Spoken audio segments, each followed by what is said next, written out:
Welcome to Business Beyond Borders, the go-to podcast for CPA firms seeking transformative insights. I'm your host, Laurence Whittam, and with each episode we'll uncover key insights, best practices, and invaluable resources tailored for CPAs. From trending strategies to diving deep into outsourcing and offshoring, our experts will help in all areas of your business. Hey, everybody, and welcome back to Business Beyond Borders. So we've got a very cool episode today with Andrew Garvey, who I met reasonably recently. I know you're in a new position, and it's also, but you've been around accountants for quite a number of years, right? So now we've also got a couple of funny accents, so hopefully everybody can understand us both. I know we can understand each other, but hopefully everybody can understand us fine today. So, and I know that you've had a background with the ICAEW as well, right? So more from that's similar to the AICPA, but on the UK side of things.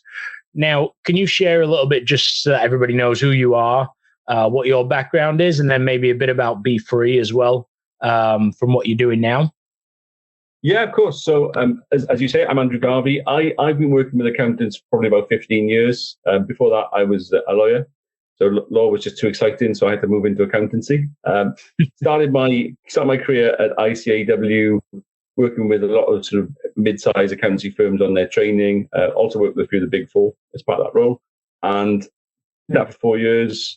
Moved into to join a software company, a cloud accounting software company called Free Agent. I was the second sales hire there. Ended up running a team of 23 people. Went through an IPO. And then eventually the business got acquired by one of the big banks in the UK and out west. And then having worked in a startup, decided to take the plunge and join the founding team of a company called Counting App. Did 4 years, raised 15 million quid of venture capital. So I've done 8 years in startups, which is, it takes its toll on you. Having done that, I've got the opportunity to go and work for one of the giant software companies in the UK, Iris, who also got a fairly big footprint now in North America as well.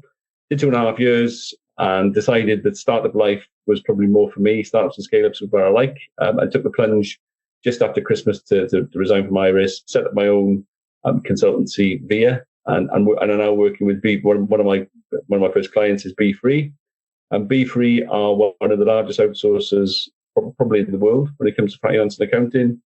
Huge presence in Australia, increasingly big presence in the UK, and I think a fast-growing presence now in the US, North America as well. So it's been really interesting to work with them. Great bunch. We've done a few events. Actually delivered a talk at the House of Commons and the House of Lords last week for them in my, I think, second or third week. So they definitely throw you into the deep end. But no, it's great to work with them. They've got I think over 2,000 people working across the company, working with some really good firms of accountants, very, very quality led, which I think is important. Well, I'm sure we'll come on to that. Very quality led. And yeah, it's just great to start meeting people and talking about BeFree. So no, that's awesome, and it's cool to hear somebody in a similar sort of like similar-ish background, right? And really has worked with accountants for a number of years, like myself, and again, I've then gone the consulting route on a very similar time frame as well. Like I think you were a few months after me, but that was about it. So it's very, very cool the sort of direction that you're going in as well, and I think it complements very well to what I'm doing. So now can you tell me a bit about the model, right? I mean, you've worked with multiple outsourcing firms as well, right? So what's the difference from a BeFree approach, right? As to what you've seen currently compared to others in the market? I think that's a great question. Obviously, it's really important to me then the partners I choose to work with, quality is a big issue, and the way that they approach the accounting space is really important to me. But one of the big drivers for me about becoming a bit more independent was that the software companies, the outsourcers I partner with, really are solving a problem and are putting the accountants and their clients first. So the model that we use at BeFree is the model that kind of most resonates with me, if I'm being honest, is the extended team model, where you've got a dedicated resource. Okay, that's not uncommon, but I think what is uncommon, and when I was doing my sort of due diligence on BeFree, what struck me was the people working within BeFree see themselves very much as part of the accountancy firm's team as well. So you've got people in two teams. BeFree do a fantastic job of looking after the team over in India. But I think what's really important is they really work to make sure that the people working for the accountancy firms feel as if they're working for that firm. So I think if I could sum it up in 2 words, can't do it in 1 word. I'm not that eloquent, but extended team. You're becoming a partner of BeFree, and the person that's working with you really does see themselves as part of your team as well. Now, and you've seen it from the firm side as well. Again, I'm sure that, this was a few years ago that you were with the ICAEW, but you were working hands-on with some of these mid and larger firms, right? So I'm sure that even 10 years ago, a lot of them were dabbling in this to some extent. Some of them were already established in this area as well when it comes to building extended teams offshore. Some of them have obviously done it themselves, right, to some extent, some of the larger ones. But a lot of them have been helped along the way and or partnered up with a chartered accounting firm, partnered up with an outsourcing entity. And a lot of these larger firms are still using traditional BPOs as well and KPOs. So can you maybe share like some of the major issues that you saw and problems that you saw firms facing when it came to this? Yeah, I think fundamentally communication is the biggest issue I've seen. Where projects have worked really well is where the managing partner or the director that's sponsoring the adoption of outsourcing doesn't just go off on a tangent and go, yeah, we're going to do this and sign a contract. And then all of a sudden, 3 to 6 months in, the project hasn't worked because the work isn't being transferred from the team over to the outsourcing partner. Where it works best is where those senior people, those decision makers in the business, are bringing in some of the people who've actually got to be responsible for transferring the work over and explaining, right, here's the model, here's why we're doing this. There's always a bit of fear from some of the people within these firms that if they start handing out work, they're somehow jeopardizing their role. Most of the time, that isn't the case. Most of the projects I've seen firms trying to implement, where they've tried to implement outsourcing, is because the firm wants to grow more quickly. They can't actually hire quickly enough to keep up with demand from their clients, right? They've got a team there that are excellent at managing the client relationship. They want to free them up a little bit from the sort of the accountancy and bookkeeping tasks or the accounts production tasks or tasks to actually allow them to build those client relationships to drive the growth of that firm. And that's sometimes not communicated. Where that is communicated, the team within these firms get really excited because they can say, actually, the bit of the job I love is working with my clients to improve their businesses, to build those relationships, to actually become a genuine business advisor.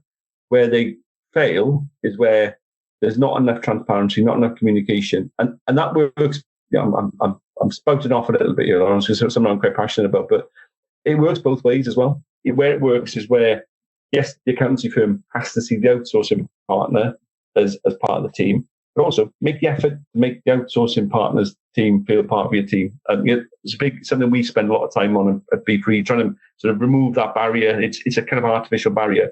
If I'm sending work to someone, I need to have a relationship with those people as well. And that's, I think, where I've seen great success is, right, okay, we're partners. That person's doing the work for me. Let's get to know them. Let's onboard them correctly. Let's do all that good stuff. Not keep them at arm's length. And I think if you try and keep a partner at arm's length, it's not really a partnership, would be my contention. Yeah, I mean, it's definitely one of those, and it's definitely a big fear and somewhat the fear of the unknown, especially when you move further down a firm, right? From managers down to just staff members, people coming on. And it's, if I'm having to release this work, does that put me in jeopardy to some extent? And that's sort of why, I mean, I put a lot of focus with partners on, you've got to understand and make sure it's very clear to everybody the why you're doing this, right? What is the result? And in a CPA, and again, we've all heard it and we've seen it in a lot of these tech companies and stuff like that. They'll do it and they'll do it from a replacement perspective of people and because of those cost savings, but they're in a very different model and structure than the CPA firm and the CA firm. It's really the reason for doing it is generally because they physically can't hire enough people, right? The people that they have, they understand that now they want more of a work-life balance. They don't want to work 60, 80-hour work weeks during the busy seasons, right? So they need to have an alternate option, right, at the end of the day.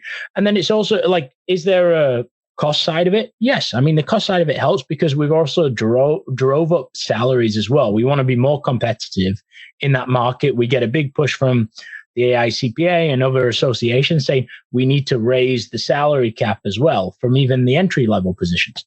In order to do that, you need to make money somewhere. So it's either you raise prices, which a lot of firms are doing anyway, right?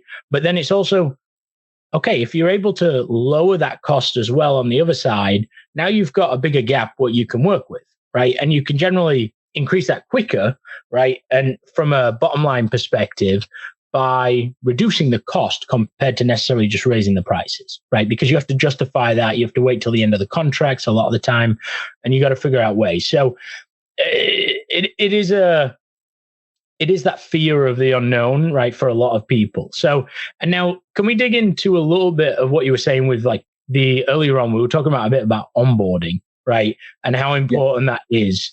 And I've seen it as well. So whereas it's not standardized in a lot of cases, it's very personalized training on the job in a lot of cases with a lot of firms. Can you share maybe the challenges that you've seen from the onboarding perspective with firms? Yeah, I think for me, the challenge is if you bring anybody new into your business, whether it's through an outsourcing partner or you hire someone into the business, the first step I would always take, depending on whatever role you're hiring in for, is take a step back and think, what does that person need to understand and know in order to be able to do that role successfully, and break it down into components. And I've worked, one of the startups I was at, we're counting up, which was a few jobs ago when I was part of the founding team. We hired quite a lot of people during COVID. I think about 20 people during COVID. So we were all remote. We broke down into a Trello board, number of cards. If this person joins the development team, they need to know these things. They need to have access to these tools. They need to understand so standard operating procedures for these things. And that worked really well because what we did was we shared that Trello board. We shared it with the person. They knew what they needed to know. And I'm going down the old known unknowns and unknown knowns, all that kind of thing now, but they actually knew where the gaps were because they could see, well, no one's told me about the standard operating procedure for that bit. So I can now go and speak to my contact and actually fix it. And I think with outsourcing, you have to look at new people joining your team as being new hires. And it's really important to onboard them. Anybody you bring into an accountancy firm needs to understand the work. Technically, they need to understand how to do the job, and that's a given, right? If you're hiring someone who's technically qualified in accountancy, they should know how to do the job. What they might not know is how do they do the job in the way that your firm likes to do it, and how do they find the resources they need within your firm, and who do they need to speak to deliver that job successfully. So increasingly, I think it's about treating. It comes back to partnership and communication. You can't expect someone to hit the ground running unless you really invest in that onboarding process. And Laurence, I'm sure you've seen the same thing. Those first 3 to 6 months of an outsourcing partnership, or even an onboarding a new hire, are critical because that sets the tone, and it sets the tone from the point of view of the accountant and the firm there, and the outsourcer or the new hire. So I don't think you can ever over-index on onboarding with new people in your business. Yeah, and to add there, I think for those listening that are potentially, that you could be a partner, you could be a director, you could be a great manager that is great at training somebody, great at onboarding, but you've got to think about it firm wide because there's also a lot of partners, a lot of directors that don't know how to onboard as well, right? They don't onboard and train the same way as you do, right? So it's those people that need to actually, even though I feel like when I talk to them, they're like, no, but we've got a set system. We're able to make it work, right? They're able to build a team. They're able to bring people on well, retain them. But there's a lot of people in the firm that can't do it as well, right? So you need to standardize the process that you're doing so that it can be shared at the end of the day, not just for, like you said, the offshoring side or the BPO side, but also for just current employees coming on, not under you personally. Right. But it's where you've got to step back and make sure that it is being standardized, because otherwise you're going to have a few that do it really well and then the majority don't. Right. Because they're not necessarily trained on how to do that onboarding side of things. So it's out of the scope of what they're used to doing in a lot of cases. I agree. And I think increasingly, recruitment and retention, 90% of that is done at onboarding stage, right? If you recruit, you invest all this time in choosing an outsourcing partner or hiring someone into your team. and then you don't get the onboarding right, then that first impression by that employee or that new joiner or that outsourcing partner is it sets the wrong tone. The relationship gets off on the wrong foot. And equally, even if you get over those hurdles and get people to productivity, retention wise, people still always have that memory in their head, which is this wasn't slick when I joined. And I think it's okay. And so, if you've got someone like I've joined multiple startups, part of the appeal is to join that kind of chaotic environment where you can help shape it. Right? And I've no doubt that's important. That's important for me. I like to shape things.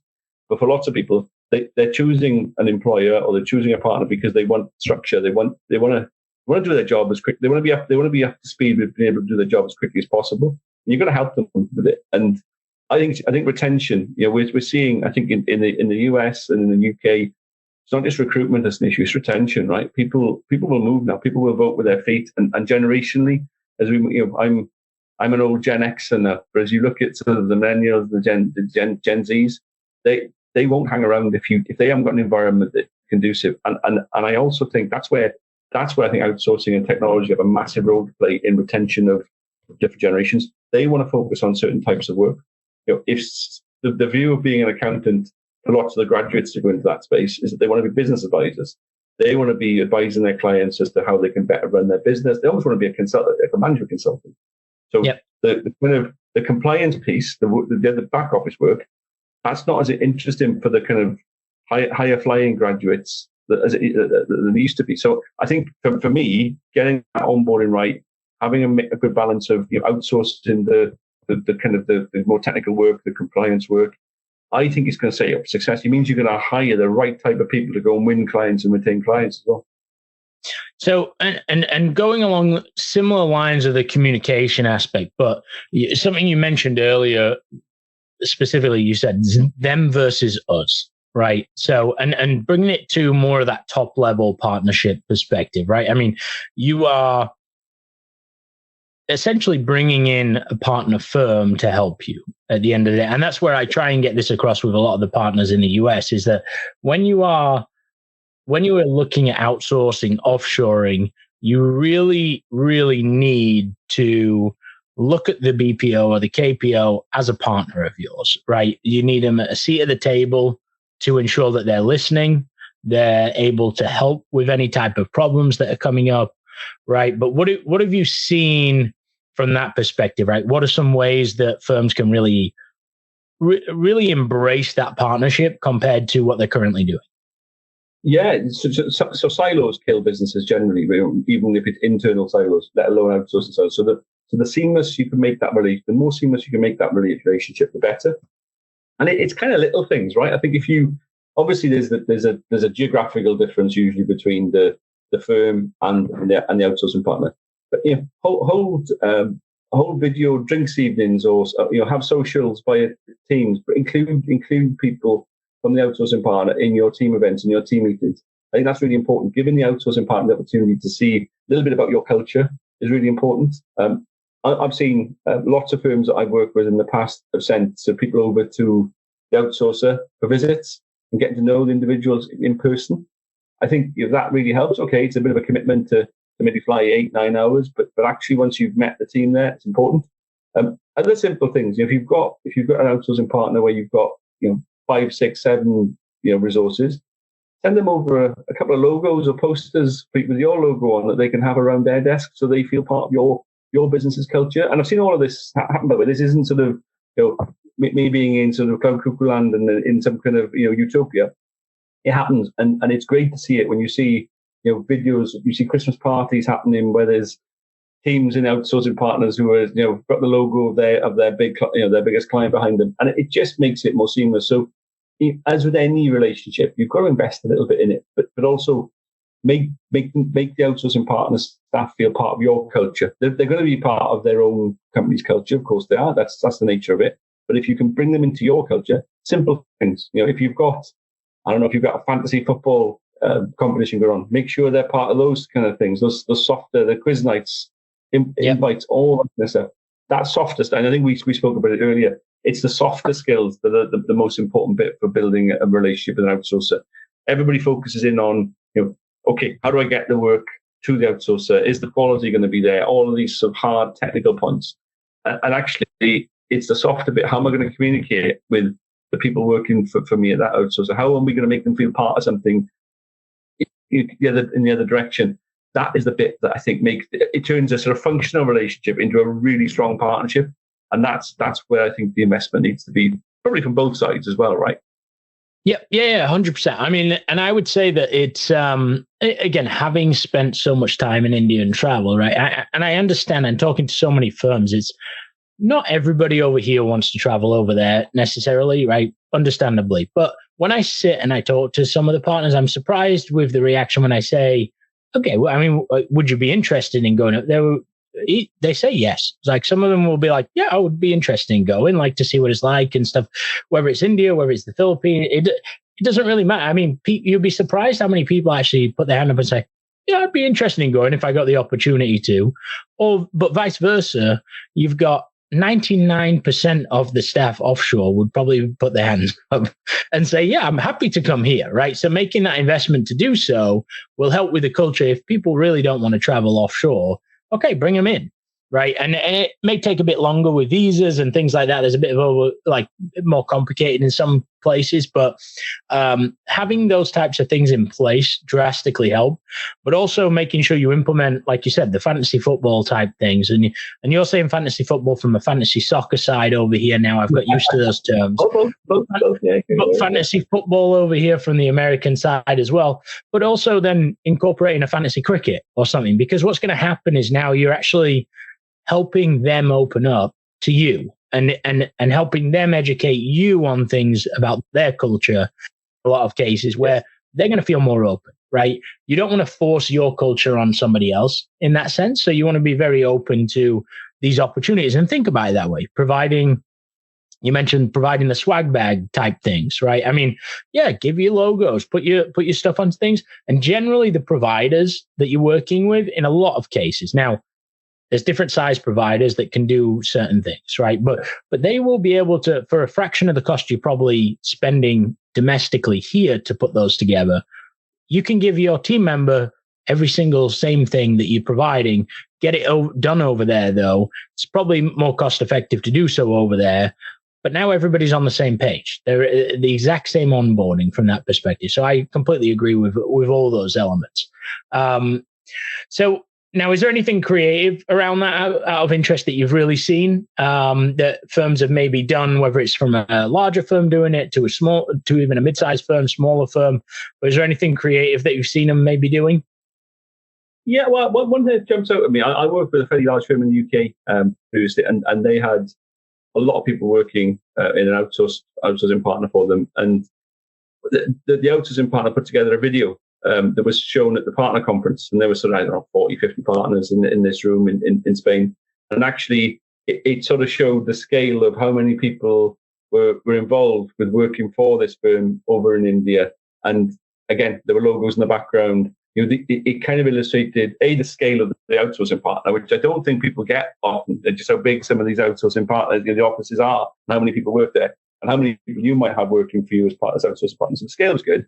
They also gave a little bit of an insight into those partners that these are the people that are working for your business, right? They're part of your team, and it was actually quite sort of. I think a few of them found it quite emotional because these are people they've worked with, and just the impact it's had both ways. So that was great, and to see this sort of outsourcing team, the outsourced team, get their moment in the sun, if you like, at a very senior event. That was great. I loved that, and it was good to be part of that day. To be honest. Cool. Now, and as we start to wrap up, right, can you share, do you have any sort of tips or top tips from your side of things that you would just want to really get across in terms of outside of what we just spoke about with the communication and things, but anything that, whether a firm is just getting started or whether a firm is exploring, a firm could be doing it and maybe not having the best success doing it, right? What is one of those key aspects that they can focus on that would be very advantageous to look into? Well, there's two things, I think. One is to be open. I think to actually, I think the outsourcing has changed a lot over the last 5 years. I think there's misconceptions perhaps 10 years ago. I think the world of outsourcing is exponentially different. If you've explored it previously, it's entirely different. If you looked at it 5, 10 years ago, what you're seeing now is entirely different. So I think at the outset, go into it more open-minded and just be adaptable and actually, come up with a really firm project plan. This is what we're looking for from an outsourcing partner. Here's how we're going to onboard. Here's what we want. Here's what we can offer. Obviously, it always feels a little bit of imbalance that obviously the outsourcing partner is the person doing the selling, right? We get that. That's fine. But from the firm's point of view, to the people that they're hiring by the outsourcer, here's what we're going to offer to you. Here's the onboarding process, and actually give a bit of thought about once this starts, how do we have that onboarding process for the external people, if you like, for the outsourcers, but also how are we going to onboard our team, and how do we align those two things? Because there's no point having a great process agreed at the director level with the outsourcing partner when you haven't mirrored that process with your own team, and then you see, where I've seen these, and I have seen projects fail. There's no doubt I've seen 3-month trials fail because the tasks and work doesn't get referred, and mainly that's because the process isn't made clear, or the fact that this is something that's really strategically critical to the firm hasn't been made clear to the UK or US staff. You've got to make it clear this has to work. We want you to do this. Here's why we want you to do it. Here's how you do it. And we need to make it work. And that disconnect, just make sure it's like any kind of team, any kind of mission you've got to take people with you. And I think that's important. If you just tell people you must do this, you're not going to engage them in the right way. Bring your team with you. Be open. This is what we're doing. Here's how we're going to achieve this together. So take your team with you would be my one piece of advice. Yeah, and with that, I 100% agree with that. Right, it's a huge factor of this is the why we're doing it. Right now, help them with the how as well, because it's an extremely education heavy community that we're working with at the end of the day. Right, accountants are very they're professionals. They want to learn. They want to know how to do it. They're slightly more risk adverse than other professionals as well. So they want to make sure they understand what they're getting into before they necessarily do it.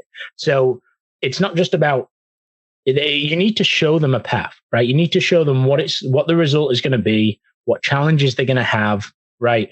And try and remove a lot of those risks for them so that they understand. And the big thing is education and understanding. So have the conversations, right? And it's the people that they're going to learn from in a lot of cases, there's the Andrews of the world, there's the Laurences of the world, right? But there's only few of us, right? But then a lot of the providers are there to help, right? As long as, we said earlier, you treat them like a partner and you bring them to the table to educate, right? Then they will in some cases, right? You may find some aren't ready to do that, right? But there are a lot of providers that are in the place where they can educate on that, and they've been through the problems and the challenges that they can share, right? 100%. We've got hundreds of accountancy firms that we work with across multiple countries. This isn't a new thing for us, right? At BeFree, we know the route that needs to be taken. I'm a big, as I've said, I'm a big sports guy, and I coach soccer, use the US in football in the UK. And I've coached from under 7s up to under 16s. And it's important to have, it's not just good enough to say, kick a ball. You got to break it down into the mechanics, right? Break it down into the detail. That's what is, that's your job as, and if you're a director of a CA firm or a CPA firm, looking to integrate an outsourcer into your business, you have to give your team the detail. It's not, the goal is there, it's clear. We want to integrate it, but how do we get there? And those little steps in between, it's the detail that will change this from being something that, it could work okay to absolutely supercharging your firm. So you focus on those detailed steps that you want your team to take as well. No, it's very, very cool, and very cool to hear you're a coach as well. So, because I did that for about 10 years too. So, over here in the US, coached for youth soccer for about 9 years or so. So let's. But as we wrap up, everybody, I hope you had a very good episode today. Andrew, where can people find you?